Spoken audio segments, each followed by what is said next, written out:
अस्सलाम वालेकुम, मैं हूं गुलाम नबी। जैसे कि आपके इल्म में कि गवर्नमेंट ऑफ पंजाब ने पंजाब के जो सरकारी स्कूल हैं उनके अंदर नए टीचर्स जो हैं वो हायर करने का फ़ैसला किया है।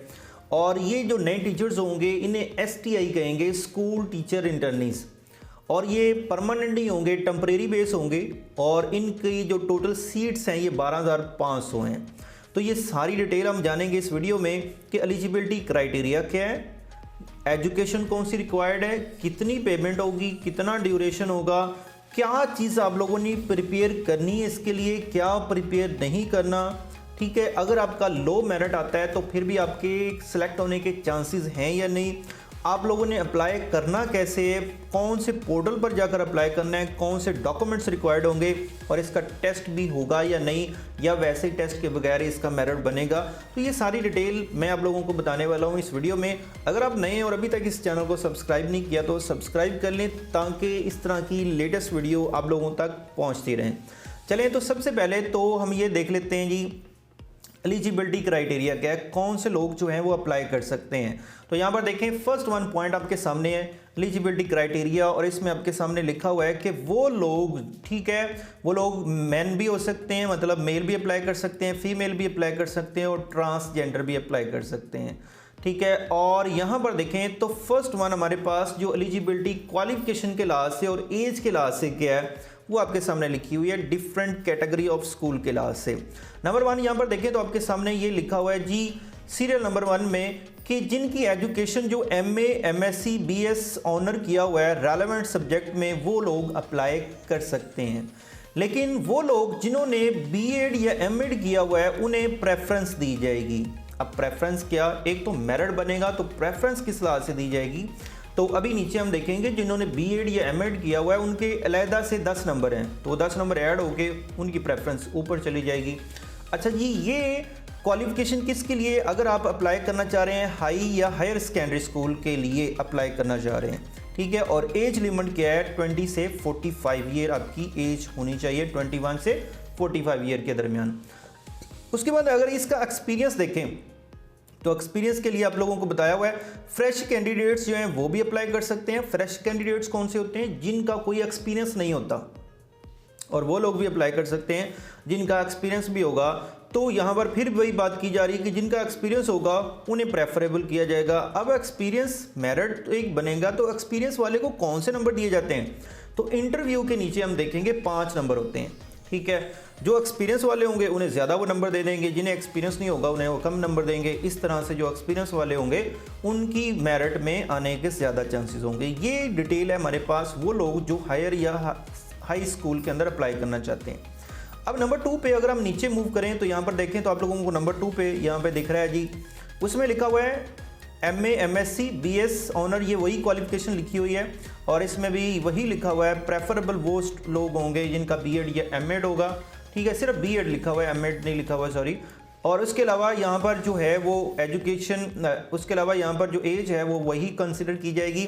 और ये वो लोग होंगे जो अप्लाई कर रहे होंगे एलिमेंट्री स्कूल के अंदर। इसमें भी फ्रेश कैंडिडेट्स अप्लाई कर सकते हैं, लेकिन जो एक्सपीरियंस वाले होंगे वो बता रहे हैं जी उन्हें प्रेफर किया जाएगा। इसके अलावा अगर हम नीचे मूव करें 3rd नंबर पर जो प्राइमरी स्कूल के लिए अप्लाई करेंगे उनके लिए यहाँ पर देखें तो एजुकेशन बताई हुई है BA या BSc आप लोगों ने की हो, और अगर BEd किया हुआ तो प्रेफर किया जाएगा। एज सेम वही है, प्राइमरी स्कूल में ये लोग अप्लाई करेंगे। और फ्रेश कैंडिडेट्स जो हैं वो एलिजिबल हैं अप्लाई करने के लिए, लेकिन एक्सपीरियंस वाले लोग जो हैं उन्हें प्रेफर किया जाएगा। अब उसके बाद नेक्स्ट हमारे पास यहाँ पे पॉइंट नंबर 2 जो आ रहा है यहाँ पर हमारी इस पॉलिसी के अंदर, यहाँ पर देखें टेम्परेरी लोकल हायरिंग लिखा हुआ है। अब टेम्परेरी लोकल हायरिंग का मतलब क्या है, जब आप लोग अप्लाई करेंगे ना तो आप अपने जो है वो आप लोगों का जो विलेज है, आप लोगों का जो मौजा है या वार्ड है या आप लोगों की जो तहसील है उसमें आप लोग अप्लाई करेंगे। और आपकी तहसील के अंदर जो लोग होंगे उनके साथ आपका मेरिट बनेगा, ये ओवरऑल मेरिट नहीं बनेगा। आपकी तहसील के अंदर जितने लोग अप्लाई करेंगे उनके साथ आप लोगों का कंपटीशन होगा।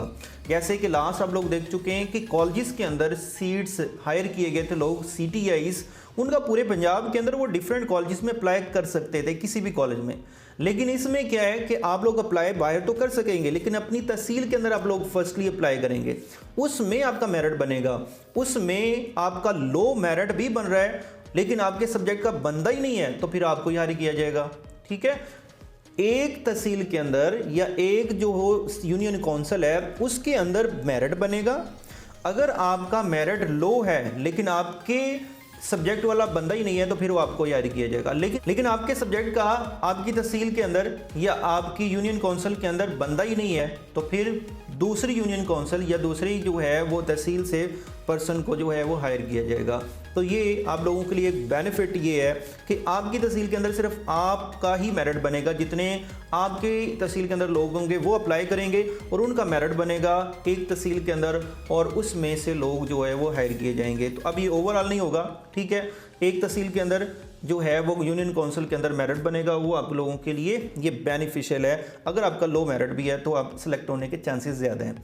ठीक है, उसके बाद नेक्स्ट अगर हम मूव करें तो सिलेक्शन प्रोसीजर क्या है ये आप लोगों को बताया हुआ है। सिलेक्शन प्रोसीजर को देख लेते हैं जी। फर्स्ट वन उन्होंने बताया कि जो प्रिंसिपल है या हेड है एक स्कूल का वो असेसमेंट करेगा कि मेरे स्कूल के अंदर किस किस सब्जेक्ट के कितने जो है वो टीचर्स की ज़रूरत है। ठीक है, फिर वो क्या करेगा, फिर वो एडवर्टाइज करेगा अपने नोटिस बोर्ड के ऊपर, सोशल मीडिया प्लेटफॉर्म के ऊपर, और गवर्नमेंट भी उससे वो सारा डाटा लेगी कि आप मुझे बताएं कि कितने टीचर्स जो हैं वो आपको चाहिए होंगे। फिर गवर्नमेंट जो है वो पोर्टल आप लोगों के लिए एक जारी करेगी। अभी किसी किस्म का कोई पोर्टल जारी नहीं किया उन्होंने, ना ही कोई जो है वो लिंक दिया है, ना कोई पोर्टल दिया है, ना कोई वेबसाइट बनाई है। ठीक है, होपफुली जिस पोर्टल के ऊपर CTIs को हायर किया गया था, कॉलेज टीचर इंटर्नीज को, उसी पोर्टल के ऊपर आपको हायर किया जाएगा। अभी आपका वो तहसील वाइज सारा डाटा जो ऐड किया जाएगा और उसके बाद आपको कहा जाएगा कि इस पर जाकर अप्लाई कर दें। इसकी अभी कोई अनाउंसमेंट नहीं आई, डेट अप्लाई करने की लास्ट क्या है, स्टार्टिंग क्या है। ठीक है, तो जो है वो अनाउंसमेंट की जाएगी, उसके बाद आप लोग ऑनलाइन अपनी एप्लीकेशन जो है वो सबमिट करेंगे। जब आप लोग अपनी एप्लीकेशन सबमिट कर चुके होंगे तो फिर जो है स्कूल का हेड जो प्रिंसिपल है वो आपके जो डॉक्यूमेंट्स हैं सारी चीज़ों को चेक किया जाएगा। फिर जो है वो मेरिट लिस्ट बनेगी और मेरिट लिस्ट जो है वो डिस्प्ले की जाएगी स्कूल पर, और शॉर्ट लिस्टेड जो कैंडिडेट्स होंगे उन्हें इंटरव्यू के लिए बुलाया जाएगा। उसके बाद डेट ऑफ इंटरव्यू जो है ये देखें अनाउंस की जाएगी, आप लोग जाएंगे, आप लोगों का इंटरव्यू होगा। अब यहाँ पर इंटरव्यू के लिहाज से जो है वो आपको गाइड करता चलूँ कि बहुत सारे लोग वीडियोस बना रहे होंगे कि हम लोग आप लोगों को इंटरव्यू के लिए गाइड तैयारी करवाएंगे, आप लोग हमारे ग्रुप्स को, हमारे पेज को ज्वाइन करें, और कुछ लोग जो हैं वो आपसे पैसे भी चार्ज करेंगे इस चीज़ को जो है प्रिपरेशन के लिए। तो आप लोगों ने ना तो कोई चीज़ तैयार करनी है, ठीक है, आप लोगों के ना तो आपसे कोई डेमो वगैरह लिया जाएगा। हाँ, आप लोगों का जो इंटरव्यू है 5 मार्क्स का वो काउंट किया जाएगा। जिसका एक्सपीरियंस होगा वो कुछ सवालों के जवाब दे सकेगा, जिसका एक्सपीरियंस नहीं होगा वो कुछ सवालों के जवाब नहीं दे सकेगा। सब्जेक्ट टीचर होंगे वहाँ पर जो आपका इंटरव्यू करेंगे। ठीक है, 2-3 सवाल आप लोगों से सब्जेक्ट के रिलेटेड पूछे जा सकते हैं। फिर आपकी कोई पर्सनैलिटी या आपकी अपनी डिस्क्रिप्शन, अपनी बायोग्राफी आपसे पूछी जा सकती है। जस्ट ये उतना होता है, जस्ट वहाँ पर पर्सनैलिटी चेक की जाती है, बोलने का अंदाज चेक किया जाता है, एक कैंडिडेट को चेक किया जाता है वैसे ही, और कोई इसकी लंबी चौड़ी कोई प्रिपरेशन नहीं है, कोई कुछ भी नहीं है। आप लोगों ने किसी तरह से इस चीज़ को कंसिडर नहीं करना। हाँ, आपका जो सब्जेक्ट है जो स्कूल के अंदर पढ़ाया जा रहा है वो सब्जेक्ट के रिलेटेड आपसे सवाल पूछे जा सकते हैं, वो आप लोग देख लीजिएगा, और किसी तरह से कुछ भी तैयार करने की ज़रूरत नहीं है।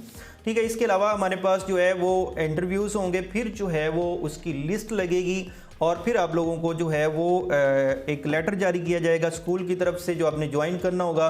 ठीक है, और कोई लोग जो है वो ज्वाइन नहीं करेंगे तो फिर नेक्स्ट जो है वो मेरिट लिस्ट लगेगी, उसमें बाकी लोगों को कहा जाएगा कि आप जो है सिलेक्टेड होंगे और आप आकर स्कूल को ज्वाइन कर सकते हैं। हायरिंग कमेटी में अगर देखा जाए तो कौन से लोग जो है वो इंटरव्यू या हायरिंग कमेटी के अंदर मौजूद हैं। ठीक है, एक तो ये हेड प्रिंसिपल स्कूल का होगा। ठीक है, उसके अलावा कंसर्न ये पर्सन आपके सामने है, ये जो है वो इसमें मेंबर होगा, और तीसरा मेंबर ये आपके सामने, ये 3 मेंबर होंगे। ठीक है, जो आपकी पूरी जो है हायरिंग प्रोसेस को देख रहे होंगे एक स्कूल के अंदर। उसके अलावा क्वालिफिकेशन के मार्क्स हैं जिसकी बेस पर आप लोगों का मेरिट बनेगा। यहाँ पर देखें तो क्वालिफिकेशन मार्क्स, जिसके मार्क्स ज़्यादा होंगे डेफिनेटली उसका मेरिट ज़्यादा बनेगा और उसके चांसेस ज़्यादा होंगे। अब ये चांसेस आपके अपनी तहसील के अंदर होंगे। दूसरी तहसील में आप तब जाएंगे जब उस तहसील के अंदर या उस यूनियन काउंसिल के अंदर आपके सब्जेक्ट का टीचर नहीं है, तो फिर आप उधर जा सकते हैं। अब यहाँ पर देखें तो आप लोगों को मार्क्स भी बताए हुए हैं कि किस क्वालिफिकेशन के कितने मार्क्स हैं। यहाँ पर देखें तो मास्टर, सबसे पहले तो मैट्रिक को देख लेते हैं, या फिर सबसे पहले हम देख लेते हैं जी B.Ed या M.Ed के। यहाँ पर देखें तो 10 मार्क्स हैं। ठीक है। उसके अलावा मैट्रिक के 15 मार्क्स हैं, इसी तरह इंटर के भी 15 मार्क्स हैं। इसी तरह बीएस अगर आपने इंटर के बाद किया हुआ तो 55 मार्क्स इसके काउंट किए जाएंगे। और अगर बीएस नहीं किया, आपने बीएससी की है, तो 15 मार्क्स बीएससी के हैं और मास्टर के 40 मार्क्स हैं, तो ये 55 मार्क्स बीएस के इक्वली यहाँ पर हैं। अब इनमें से कितने आपको मिलेंगे ये ऊपर क्राइटेरिया बताया हुआ है, ठीक है। जैसे मैट्रिक है, तो मैट्रिक में अगर आपके 80% या उससे ज़्यादा हैं तो आपको 15 के 15 ही मार्क्स मिलेंगे, ठीक है। और अगर आपको 13.5 मार्क्स मिलेंगे अगर आपके 70 या 70 से ज़्यादा हैं, ठीक है। इसी तरह आपको 12 नंबर मिलेंगे इसमें से अगर आपके 60 या 60 से ज़्यादा हैं। तो इसके अकॉर्डिंग आप लोगों ने ऊपर देख लेना है, ठीक है। एनुअल सिस्टम भी लगा हुआ है, सेमेस्टर सिस्टम भी है। सेमेस्टर सिस्टम में आप काउंट करेंगे अगर आपने सेमेस्टर वाइज की हुई डिग्री, और अगर आप एनुअल को काउंट करेंगे अगर आपने एनुअल के ज़रिए की हुई है डिग्री। यहाँ पर देखें तो बीएस के भी 55 मार्क्स मिलेंगे अगर आपके सेमेस्टर सिस्टम में 90% या उससे ज़्यादा होंगे तो, ठीक है। इसी तरह यहाँ पर ये आप लोग काउंटिंग कर सकते हैं, उसके मुताबिक आप लोग अपना खुद मेरिट बना सकते हैं, ठीक है। टीचिंग एक्सपीरियंस में यहाँ पर देखें तो कहा जा रहा है फ्रेश जो कैंडिडेट्स हैं वो भी कंसिडर हैं अप्लाई करने के लिए, लेकिन जो प्रेफरेबल किया जाएगा वो एक्सपीरियंस वाले। तो यहाँ पे इंटरव्यू के मार्क्स भी आपके सामने दिए हुए हैं, 5 मार्क्स इसके होंगे। तो टोटल ये 100 मार्क्स हैं जो आप लोगों को दिए जाएंगे। आपकी क्वालिफ़िकेशन, आपकी जो है वो प्रोफेशनल क्वालिफ़िकेशन और इंटरव्यू को देखते हुए आप लोगों का मेरिट बनेगा। उसके अलावा यहाँ पर पॉइंट नंबर 5 के अंदर कुछ रूल्स बताए हुए हैं, ठीक है। वो आप लोगों ने यहाँ पर देख लेने, इनको पढ़ने की कोई ज़रूरत नहीं है, ठीक है। इसके अलावा नेक्स्ट अगर हम नीचे मूव करें तो कुछ और की परफॉर्मेंस इंडिकेटर आपको बताए हुए हैं कि आपकी की परफॉर्मेंस इंडिकेटर कौन से होने चाहिए। गुड की परफॉर्मेंस एलिमेंट में देखें तो यहाँ पर कुछ पॉइंट्स आपको बताए गए हैं जो आपके अंदर लाजमी होने चाहिए। तो ये जो है वो चेक किए भी जा सकते हैं, नहीं भी, लेकिन ये कोई ज़्यादा मैटर नहीं करते, ठीक है। जिसका ज़्यादा एक्सपीरियंस होगा वो चीज़ों को बता सकेगा, तो ये उतना ज़्यादा मैटर नहीं करते इन चीज़ों को। उसके अलावा अटेंडेंस जो और परफॉर्मेंस को देखा जाएगा, ये जो स्कूल का प्रिंसिपल होगा वही मेंटेन करेगा। इसके अलावा यहाँ पर देखें तो मंथली स्टैम्पर्ड जो बताया हुआ है आप लोगों को, मंथली आपको सैलरी कितनी मिलेगी। अगर आप प्राइमरी स्कूल में आए रहे होते हैं तो 38,000 मिलेगी, अगर आप एलिमेंट्री स्कूल में आ रहे होते हैं तो 40,000 है, और इसी तरह अगर आप हाई या हायर सेकेंडरी स्कूल में आ रहे होते हैं तो 45,000 आप लोगों को मिलेगी। इसका जो ड्यूरेशन है, कितने अरसे के लिए ये जॉब होगी, तो यहाँ पर देखें तो 9 मंथ इसकी जॉब है जो है, और इसमें जो समर वेकेशन है वो इंक्लूड्स नहीं होंगी। तो ये आपके सामने मंथली सैलरी कितने मिलेगी उसकी डिटेल्स है, और जनरल कुछ इंस्ट्रक्शंस यहाँ पर लिखी हुई हैं। उसके अलावा ये वो लेटर है, यहाँ पर देखें तो आपके सामने लिखा हुआ है letter of agreement for the hiring of school teaching interning. ये लेटर ऑफ एग्रीमेंट है जो आप लोग करेंगे, ठीक है। ये सारी डिटेल इसके ऊपर लिखी होगी, स्टैम्पर्ड के बारे में लिखा हुआ है, ठीक है।